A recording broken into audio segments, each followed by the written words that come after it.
कर्पूरिगौरं करुणावतारं संसारसारं भुजगेन्द्रहारं सदा वसन्तं हृदयारविन्दे भवं भवानी सहितं नमामि। भगतजनों, आज हम श्री शिव पुराण रुद्र संहिता के द्वितीय खंड अर्थात सती खंड की कथा का रसपान करेंगे। आज की कथा में हम संध्या की तपस्या, उसके द्वारा भगवान शिव की स्तुति तथा उससे संतुष्ट हुए भगवान शिव का उसे अभीष्ट वरदान देकर मेधातिथि के यज्ञ में भेजना और संध्या की आत्म आहुति उसका अरुंधति के रूप में अवतीर्ण होकर ऋषि वशिष्ठ के साथ विवाह करना, ब्रह्मा जी का रुद्र के विवाह के लिए प्रयत्न करना और चिंता तथा भगवान विष्णु का उन्हें शिवा की आराधना के लिए उपदेश देकर चिंता मुक्त करना, इस कथा का रसपान करेंगे। तो आइए सर्वप्रथम भगवान का स्मरण करते हुए सब बोलिए गौरी शंकर भगवान की जय। ब्रह्मा जी कहते हैं, मेरे पुत्रों में श्रेष्ठ महाप्राज्ञ नारद तपस्या के नियम का उपदेश देकर जब वशिष्ठ जी अपने घर को चले गए, तब के उस विधान को समझकर संध्या मन ही मन बहुत प्रसन्न हुई। फिर तो वह स आनंद मन से तपस्विनी के योग्य वेश बनाकर ब्रह्मलोहित सरोवर के तट पर ही तपस्या करने लगी। वशिष्ठ जी ने तपस्या के लिए जिस मंत्र को साधन बताया था, उसी से उत्तम भक्तिभाव के साथ वह भगवान शंकर की आराधना करने लगी। उसने भगवान शिव में अपने चित्त को लगा दिया और एकाग्र मन से वह बड़ी भारी तपस्या करने लगी। उस तपस्या में लगे हुए उसके 4 युग व्यतीत हो गए। तब भगवान शिव उसकी तपस्या से संतुष्ट होकर बड़े ही प्रसन्न हुए तथा बाहर, भीतर और आकाश में अपने स्वरूप का दर्शन कराकर जिस रूप का वह चिंतन करती थी, उसी रूप से उसकी आंखों के सामने प्रकट हो गए। उसने मन में जिनका चिंतन किया था, उन्हीं प्रभु शंकर को अपने सामने खड़ा देखकर वह अत्यंत आनंद में निमग्न हो गई। भगवान का मुखारविंद बड़ा प्रसन्न दिखाई देता था। उनके स्वरूप से शांति बरस रही थी। वह सहसा भयभीत होकर सोचने लगी कि मैं भगवान हर से क्या कहूँ, किस तरह इनकी स्तुति करूँ। इसी चिंता में पड़कर उसने अपने दोनों नेत्र बंद कर लिए। नेत्र बंद कर लेने पर भगवान शिव ने उसके हृदय में प्रवेश करके उसे दिव्य ज्ञान दिया, दिव्य वाणी और दिव्य दृष्टि प्रदान की। जब उसे दिव्य ज्ञान, दिव्य दृष्टि और दिव्य वाणी प्राप्त हो गई, तब वह कठिनाई से ज्ञात होने वाले जगदीश्वर शिव को प्रत्यक्ष देखकर उनकी स्तुति करने लगी।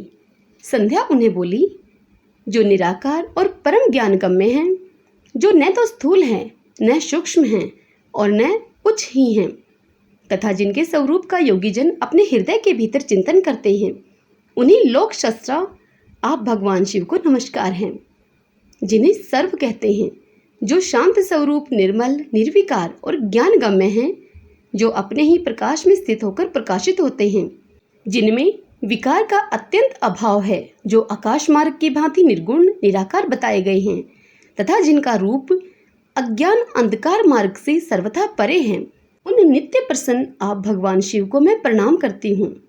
जिनका रूप एक अद्वितीय शुद्ध, बिना माया के प्रकाशमान, सच्चिदानंदमय, सहज निर्विकार, नित्यानंदमय, सत्य ऐश्वर्य से युक्त, प्रसन्न तथा लक्ष्मी को देने वाला है, उन आप भगवान शिव को नमस्कार है, जिनके स्वरूप की ज्ञान रूप से ही उद्भावना की जा सकती है, जो इस जगत से सर्वथा भिन्न है एवं सतव प्रधान, ध्यान के योग्य, आत्म स्वरूप, सारभूत, सबको पार लगाने वाला तथा पवित्र वस्तुओं में भी परम पवित्र हैं। उन आप महेश्वर को मेरा नमस्कार है। आपका जो स्वरूप शुद्ध, मनोहर, रत्नमय आभूषणों से विभूषित तथा स्वच्छ कर्पूर के समान गौर वर्ण है, जिसने अपने हाथों में वर, अभय, शूल और मुंड धारण कर रखा है, उस दिव्य चिन्मय सगुण साकार विग्रह से सुशोभित आप योग युक्त भगवान शिव को नमस्कार है। आकाश, पृथ्वी, दिशाएं, जल, तेज और काल, ये जिनके रूप हैं, उन आप परमेश्वर को नमस्कार है। प्रधान अर्थात प्रकृति और पुरुष जिनके शरीर रूप से प्रकट हुए हैं, अर्थात वे दोनों जिनके शरीर हैं, इसीलिए जिनका यक्षार्थ रूप अव्यक्त अर्थात बुद्धि आदि से परे हैं, उन भगवान शंकर को बारंबार नमस्कार है। जो ब्रह्मा होकर जगत की सृष्टि करते हैं, जो विष्णु होकर संसार का पालन करते हैं तथा जो रुद्र होकर अंत में इस सृष्टि का संहार करेंगे, उन्हीं आप भगवान सदाशिव को बारंबार नमस्कार है। जो कारण के भी कारण हैं, दिव्य अमृत रूप ज्ञान तथा अणिमा आदि ऐश्वर्य प्रदान करने वाले हैं, समस्त लोकांतरों का वैभव देने वाले हैं, स्वयं प्रकाश रूप हैं तथा प्रकृति से भी परे हैं, उन परमेश्वर शिव को नमस्कार है, नमस्कार है। यह जगत जिनसे भिन्न नहीं कहा जा सकता, जिनके चरणों से पृथ्वी और अन्यान्य अंगों से संपूर्ण दिशाएं, सूर्य, चंद्रमा, कामदेव एवं अन्य देवता प्रकट हुए हैं और जिनकी नाभि से अंतरिक्ष का आविर्भाव हुआ है, उन्हीं आप भगवान शंभु को मेरा नमस्कार है। हे प्रभु, आप ही सबसे उत्कृष्ट परमात्मा हैं, आप ही नाना प्रकार की विद्याएं हैं, आप ही हर अर्थात संहार करता हैं, आप ही सद ब्रह्मा तथा पर ब्रह्मा हैं, आप सदा विचार में तत्पर रहते हैं, जिनका न आदि है न मध्य है और न अंत ही है, जिनसे सारा जगत उत्पन्न हुआ है तथा जो मन और वाणी के विषय नहीं है, उन महादेव जी की स्तुति मैं कैसे कर सकूंगी। ब्रह्मा आदि देवता तथा तपस्या के धनी मुनि भी जिनके रूपों का वर्णन नहीं कर सकते, उन्हीं परमेश्वर का वर्णन अथवा सत्वन मैं कैसे कर सकती हूँ। हे प्रभु, आप निर्गुण हैं, मैं मूढ़ स्त्री आपके गुणों को कैसे जान सकती हूँ भला। आपका रूप तो ऐसा है जिसे इंद्र सहित संपूर्ण देवता और असुर भी नहीं जानते हैं। महेश्वर, आपको नमस्कार है। हे तपोमय, आपको नमस्कार है। हे देवेश्वर शंभो, मुझ पर प्रसन्न होइए आप, आपको बारंबार मेरा नमस्कार है। ब्रह्मा जी कहते हैं कि नारद संध्या का यह स्तुतिपूर्ण वचन सुनकर उसके द्वारा भली भांति प्रशंसित हुए भगतवत्सल परमेश्वर शंकर बहुत प्रसन्न हुए। उसका शरीर वल्कल और मृग चर्म से ढका हुआ था, मस्तक पर पवित्र जटाजूट शोभा पा रहा था। उस समय पाले के मारे हुए कमल के समान उसके कुम्हलाए हुए मुंह को देखकर भगवान हर दया से द्रवित होकर उससे इस प्रकार बोले। भगवान महेश्वर ने कहा, हे भद्रे, मैं तुम्हारी इस उत्तम तपस्या से प्रसन्न हूँ। शुद्ध बुद्धि वाली देवी, तुम्हारे इस सत्वन से भी मुझे बड़ा ही संतोष प्राप्त हुआ है। अतः इस समय अपनी इच्छा के अनुसार कोई वर मांगो, जिस वर से तुम्हें प्रयोजन हो तथा जो तुम्हारे मन में हो उसे मैं यहाँ अवश्य पूर्ण करूँगा। तुम्हारा कल्याण हो। मैं तुम्हारे व्रत नियम से बहुत प्रसन्न हूँ। प्रसन्नचित्त महेश्वर का यह वचन सुनकर अत्यधिक हर्ष से भरी हुई संध्या उन्हें बारंबार प्रणाम करके बोली, महेश्वर, यदि आप मुझे प्रसन्नतापूर्वक वर देना चाहते हैं, यदि मैं वर पाने के योग्य हूँ, यदि पाप से शुद्ध हो गई हूँ तथा हे देव, यदि इस समय आप मेरी तपस्या से प्रसन्न हैं, तो मेरा मांगा हुआ यह पहला वर सफल करें। देवेश्वर, इस आकाश में पृथ्वी आदि किसी भी स्थान में जो प्राणी हैं, वे सब के सब जन्म लेते ही काम भाव से युक्त न हो जाएं। हे नाथ, मेरी सकाम दृष्टि कहीं न पड़े।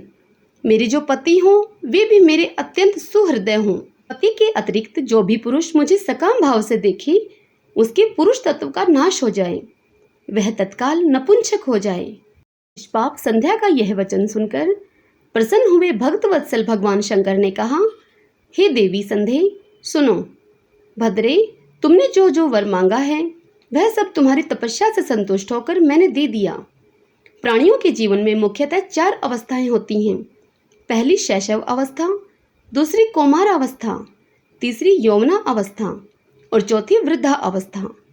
तीसरी अवस्था प्राप्त होने पर देहधारी जीव काम भाव से युक्त होंगे। कहीं कहीं दूसरी अवस्था के अंतिम भाग में ही प्राणी सकाम हो जाएंगे। तुम्हारी तपस्या के प्रभाव से मैंने जगत के सकाम भाव के उदय की यह मर्यादा स्थापित कर दी है, जिससे कि देहधारी जीव जन्म लेते ही कामासक्त न हो जाएं।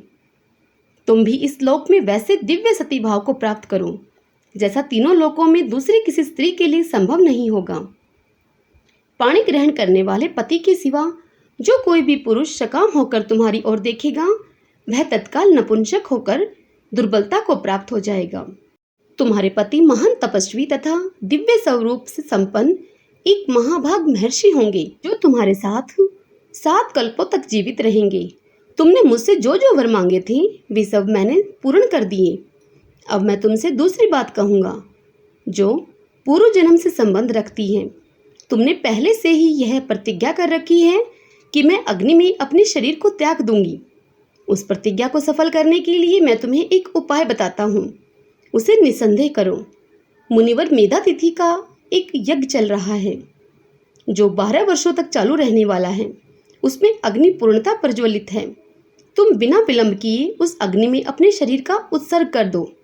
इसी पर्वत की उपत्यका में चंद्रभागा नदी के तट पर तापसा आश्रम में मुनिवर मेधातिथि महायज्ञ का अनुष्ठान करते हैं। तुम स्वच्छंदता पूर्वक वहां जाओ। मुनि तुम्हें वहां देख नहीं सकेंगे। मेरी कृपा से तुम मुनि की अग्नि से प्रकट हुई पुत्री होगी। तुम्हारे मन में जिस किसी स्वामी को प्राप्त करने की इच्छा हो उसे हृदय में धारण कर उसी का चिंतन करते हुए तुम अपने शरीर को उस यज्ञ की अग्नि में होम कर दो। हे संदेह, जब तुम इस पर्वत पर 4 युगों तक के लिए कठोर तपस्या कर रही थी, उन्हीं दिनों उस चतुर्युगी का सतयुग बीत जाने पर त्रेता के प्रथम भाग में प्रजापति दक्ष के बहुत सी कन्याएं हुईं। उन्होंने अपनी उन सुशीला कन्याओं का यथा योग्य वरों के साथ विवाह कर दिया। उनमें से 27 कन्याओं का विवाह उन्होंने चंद्रमा के साथ किया। चंद्रमा अन्य सब पत्नियों को छोड़कर केवल रोहिणी से प्रेम करने लगे। इसके कारण क्रोध से भरे हुए दक्ष ने जब चंद्रमा को शाप दे दिया, तब समस्त देवता तुम्हारे पास आए। परंतु हे संदेह, तुम्हारा मन तो मुझ में लगा हुआ था, अतः तुमने ब्रह्मा जी के साथ आए हुए उन देवताओं पर दृष्टिपात ही नहीं किया। तब ब्रह्मा जी ने आकाश की ओर देखकर और चंद्रमा पुनः अपने स्वरूप को प्राप्त करें, यह उद्देश्य मन में रखकर उन्हें शाप से छुड़ाने के लिए एक नदी की सृष्टि की, जो चंद्र या चंद्रभागा नदी के नाम से विख्यात हुई। चंद्रभागा के प्रादुर्भाव काल में ही महर्षि मेधातिथि यहाँ उपस्थित हुए थे। तपस्या के द्वारा उनकी समानता करने वाला न तो कोई हुआ है, न है और न होगा ही। महर्षि ने महान विधि विधान के साथ दीर्घकाल तक चलने वाले ज्योतिष्ठोम नामक यज्ञ का आरंभ किया है। उसमें अग्निदेव पूर्ण रूप से प्रज्वलित हो रहे हैं। उसी आग में तुम अपने शरीर को डाल दो और परम पवित्र हो जाओ। ऐसा करने से इस समय तुम्हारी वह प्रतिज्ञा पूर्ण हो जाएगी। इस प्रकार संध्या को उसके हित का उपदेश देकर देवेश्वर भगवान शिव वहीं अंतर्ध्यान हो गए। ब्रह्मा जी कहते हैं, हे नारद, जब वर देकर भगवान शंकर अंतर्ध्यान हो गए, तब संध्या भी उसी स्थान पर गई जहां मुनि मेधातिथि यज्ञ कर रहे थे। भगवान शंकर की कृपा से उसे किसी ने भी वहां नहीं देखा। उसने उस तेजस्वी ब्रह्मचारी का स्मरण किया जिसने उसके लिए तपस्या की विधि का उपदेश किया था। हे महामुने, पूर्व काल में महर्षि वशिष्ठ ने मुझ परमेष्ठी की आज्ञा से एक तेजस्वी ब्रह्मचारी का वेश धारण करके उसे तपस्या करने के लिए उपयोगी नियमों का उपदेश दिया था। संध्या अपने को तपस्या का उपदेश देने वाले उन्हीं ब्रह्मचारी ब्राह्मण को अर्थात वशिष्ठ जी को पति रूप से मन में रखकर उस महायज्ञ में प्रज्वलित अग्नि के समीप गई। उस समय भगवान शंकर की कृपा से मुनियों ने उसे नहीं देखा। ब्रह्मा जी की वह पुत्री बड़े हर्ष के साथ उस अग्नि में प्रविष्ट हो गई। उसका पुरोडाशमय शरीर तत्काल दग्ध हो गया। उस पुरोडाश की अलक्षित गंध सब ओर फैल गई। अग्नि ने भगवान शंकर की आज्ञा से उसके सुवर्ण जैसे शरीर को जलाकर शुद्ध करके पुनः सूर्यमंडल में पहुंचा दिया। तब सूर्य ने पितरों और देवताओं की तृप्ति के लिए उसे 2 भागों में विभक्त करके अपने रथ में स्थापित कर दिया। हे मुनीश्वर, उसके शरीर का ऊपरी भाग प्रातः संध्या हुआ, जो दिन और रात के बीच में पड़ने वाली आदि संध्या है, तथा उसके शरीर का शेष भाग साय संध्या हुआ, जो दिन और रात के मध्य में होने वाली अंतिम संध्या है। साय संध्या सदा ही पितरों को प्रसन्नता प्रदान करने वाली होती है। सूर्योदय से पहले जब अरुणोदय हो, प्राची के क्षितिज में लाली छा जाए, तब प्रातः संध्या प्रकट होती है, जो देवताओं को प्रसन्न करने वाली है।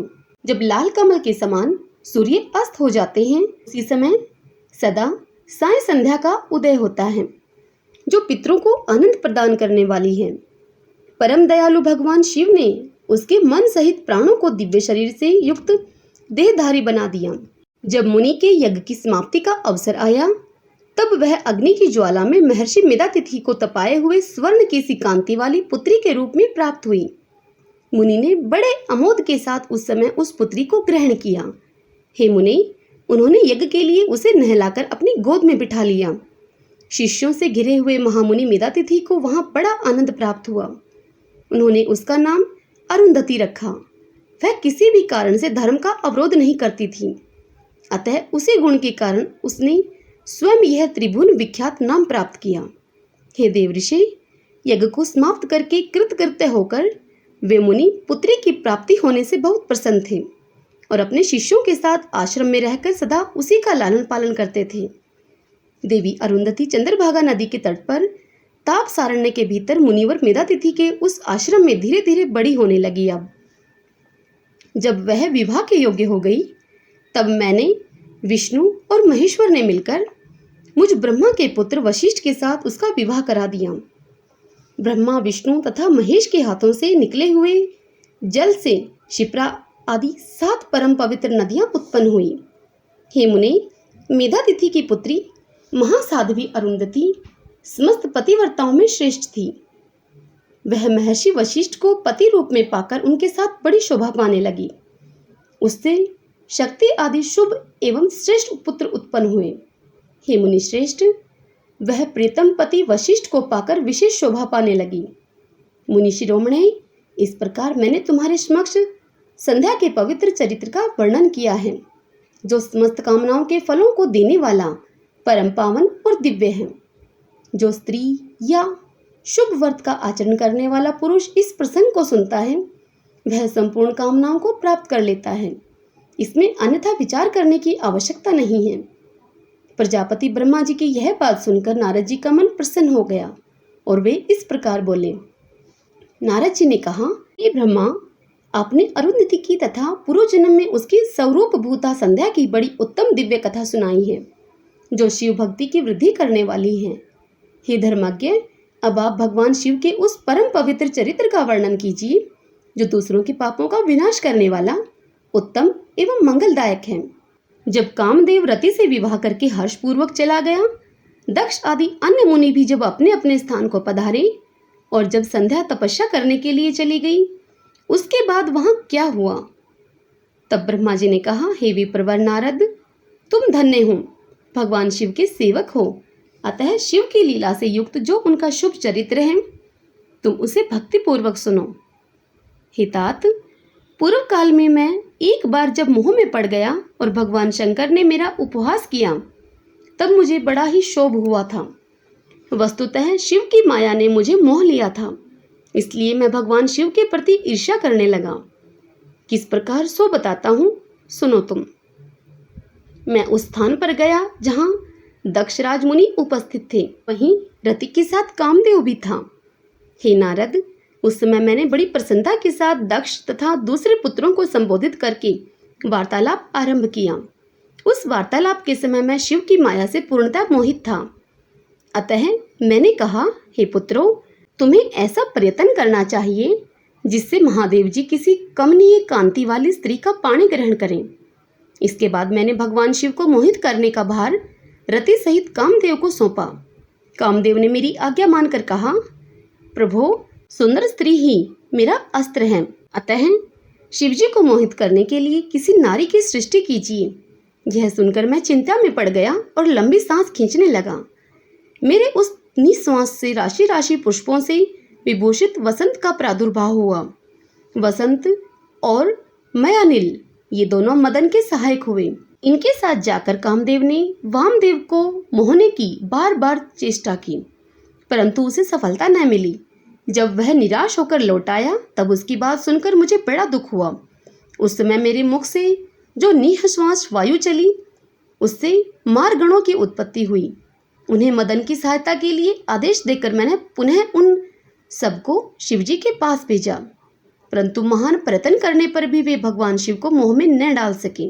कामदेव सपरिवार वापस लौट आया और मुझे प्रणाम करके अपने स्थान को चला गया। उसके चले जाने पर मैं मन ही मन सोचने लगा कि निर्विकार तथा मन को वश में रखने वाले योगपरायण भगवान शंकर किसी स्त्री को अपनी सहधर्मिणी बनना कैसे स्वीकार करेंगे। यही सोचते सोचते मैंने भक्ति भाव से उन भगवान श्री हरि का स्मरण किया, जो साक्षात शिव स्वरूप तथा मेरे शरीर के जन्मदाता हैं। मैंने दीन वचनों से युक्त शुभ स्तोत्रों के द्वारा उनकी स्तुति की।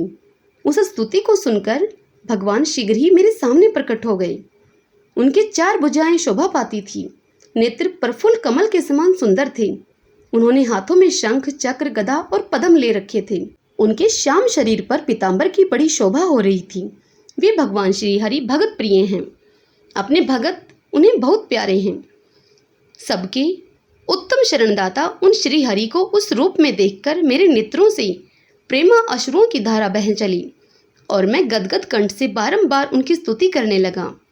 मेरे उस स्तोत्र को सुनकर अपने भक्तों के दुख दूर करने वाले भगवान विष्णु बहुत प्रसन्न हुए और शरण में आए हुए मुझ ब्रह्मा से बोले, हे महाप्राज्ञ विधाता, लोक सृष्टा ब्राह्मण, तुम धन्य हो। बताओ, तुमने किस लिए आज मेरा स्मरण किया है और किस निमित्त से यह स्तुति की जा रही है? तुम पर कौन सा महान दुख आ पड़ा है? उसे मेरे सामने इस समय कहो, मैं वह सारा दुख मिटा दूंगा। इस समय कोई और संदेह या अन्यथा विचार नहीं करना चाहिए तुम्हें। तब ब्रह्मा जी ने सारा प्रसंग सुनाकर कहा, हे केशव, यदि भगवान शिव किसी तरह पत्नी को ग्रहण कर लें तो मैं सुखी हो जाऊंगा, अतः मेरे अंतःकरण का सारा दुख दूर हो जाएगा। इसके लिए मैं आपकी शरण में आया हूँ। मेरी यह बात सुनकर भगवान मधुसूदन हंस पड़े और मुझ लोक सृष्टा ब्रह्मा का हर्ष बढ़ाते हुए मुझसे शीघ्र ही इस तरह बोले, हे विधाता है, तुम मेरा वचन सुनो। यह तुम्हारे भ्रम का निवारण करने वाला है। मेरा वचन ही वेद शास्त्र आदि का वास्तविक सिद्धांत है। शिव ही सबके कर्ता भर्ता अर्थात पालक और संहारक हैं। वे ही प्रातपर हैं। परब्रह्मा, परेश, निर्गुण, नित्य, अनिर्देश्य, निर्विकार, अद्वितीय, अच्युत, अनंत, सबका अंत करने वाले स्वामी और सर्वव्यापी परमात्मा एवं परमेश्वर हैं।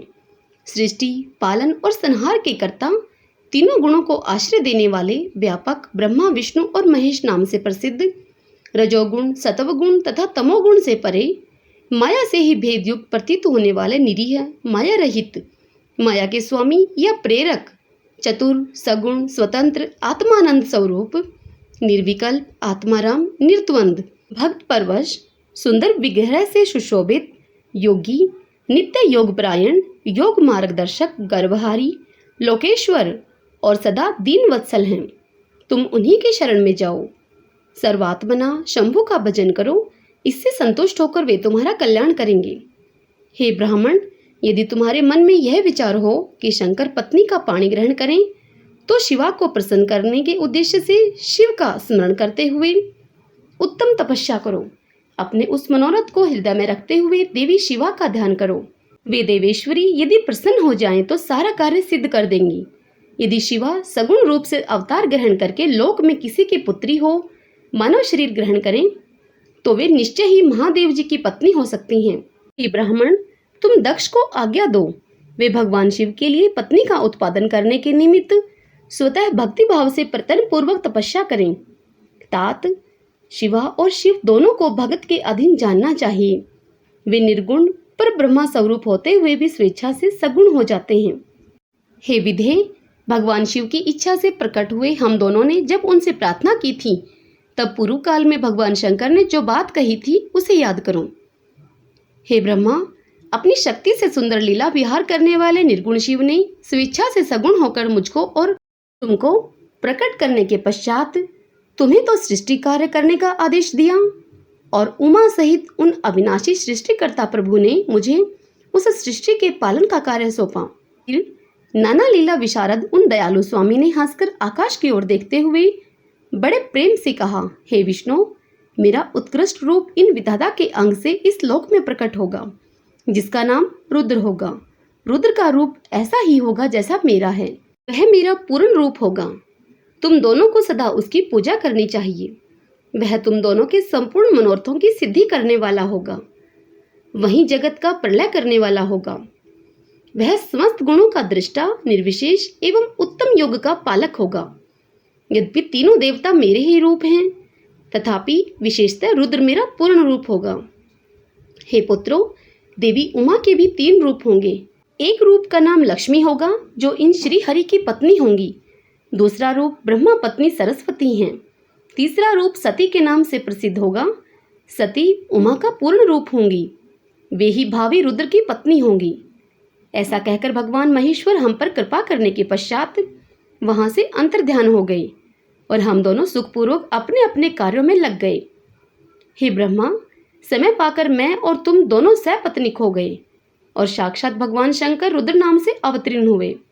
वे इस समय कैलाश पर्वत पर निवास करते हैं। ब्रजेश्वर, अब शिवा भी सती नाम से अवतीर्ण होने वाली हैं, अतः तुम्हें उनके उत्पादन के लिए ही यत्न करना चाहिए। ऐसा कहकर मुझ पर बड़ी भारी दया करके भगवान विष्णु अंतर्ध्यान हो गए और मुझे उनकी बातें सुनकर बड़ा आनंद प्राप्त हुआ। हरि ओम तत्सत। इसी के साथ यह कथा यहीं संपूर्ण होती है। भक्तजनों, इससे आगे की कथा हम अगले अध्याय में सुनेंगे। अगले अध्याय में हम दक्ष की तपस्या और देवी शिवा का उन्हें वरदान देना और ब्रह्मा जी की आज्ञा से दक्ष द्वारा मथुनी सृष्टि का आरंभ, अपने पुत्र हर्यशवों और शबालाश्वों को निर्वर्ती मार्ग में भेजने के कारण दक्ष का नारद को शाप देना, इस कथा का रसपान करेंगे हम कल। सब बोलिए गौरी शंकर भगवान की जय। यदि कथा पसंद आई हो तो वीडियो को लाइक कर देना और कमेंट बॉक्स में ओम नमः शिवाय लिख देना। जय श्री कृष्णा, राधे राधे।